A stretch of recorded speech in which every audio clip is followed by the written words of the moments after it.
Good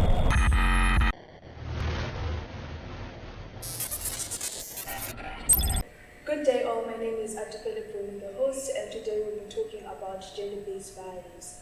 Regardless of the target, gender-based violence is characterized as the emotional, physical, psychological, and or economical control and power.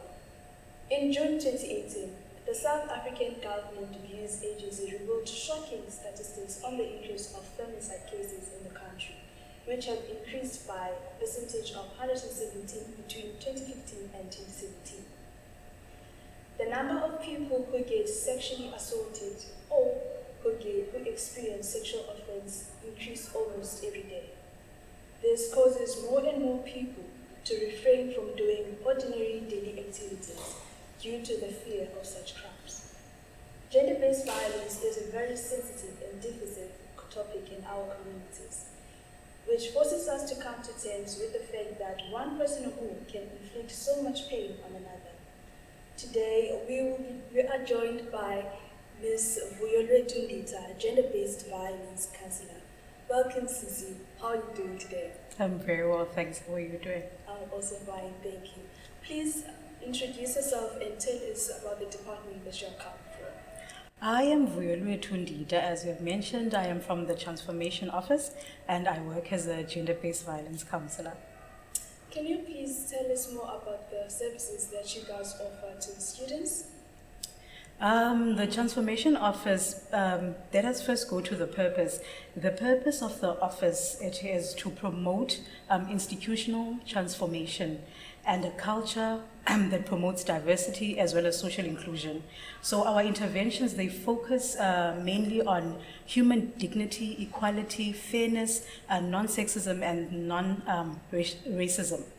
The structure of the office, it includes obviously our director, Dr. Ruby-Ann Levendal, and then we've got our GBV case coordinator, Uvulutu Ngofe. So that is where all GBV or discrimination complaints are lodged.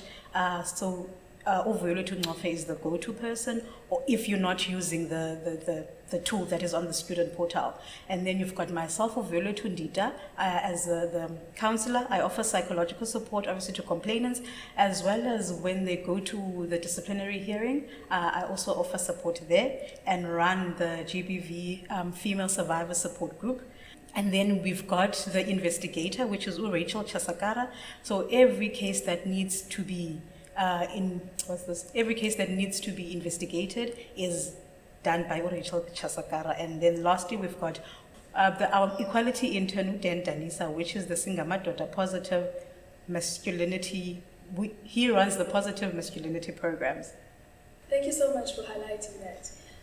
For an example, in an event where the student comes to you guys and the student has been physically and sexually assaulted, how do you then offer support to that student, and what are the reporting mechanisms that the student can follow? Okay, so the student will be supported psychologically by myself. And then in terms of how the university or our office protects the student, the protective measures that are taken is that the student can be granted a no contact order, right? So they can be protected from the perpetrator. So they can be moved from their residence where the incident has happened. Let's say if the alleged perpetrator was it was a student and they live in the same res. So that student, the complainant, can be protected then from that, and then they can be moved to a different residence. It needs to be obviously a practical move, right? And then they can also be changed, like from the classes that they attend. So they can be accommodated. If it is a staff member, then they can be given leave. So those are the 4 protective measures that are given to a student should they lodge any GBV case. What are the challenges or issues that you guys have identified as your division or as your department that you think students have even in their personal spaces? I think when it comes to reporting cases, we do have students that tend to withdraw the case. It can be very tiring, taken into account the investigation that needs to take place. So you'd find that the complainants do get tired of the process because it's not an immediate thing, especially if it's going to be a case of sexual offense. right? If it's a rape case. So a thorough investigation needs to be done so that we are just when it comes to the when it comes to the what? To the process, right, of the university. So it's just with the withdrawing of cases and students getting tired of, pursuing the case. And especially if it was a case of intimate partner violence, where you'd find that in most cases it tends to be the girl that will withdraw the case because they have a lot of self-blame, and also we've been in a relationship, so basically ndiyamcingela lo mntu uyabona, and they are the only hope, the beacon of hope at home, so I can't I wouldn't be able to live with myself should they be suspended. So it's things like that. Thank you so much for bringing that to our attention. Is there anything else that you would like to add? I think it is the issue of consent. People take the issue of consent very lightly. One thing that we need to understand, consent, it needs to be informed. It's an informed agreement between two people. And especially when it comes to a scenario where substance abuse is used, especially alcohol, we urge our students, when it comes to substance abuse, to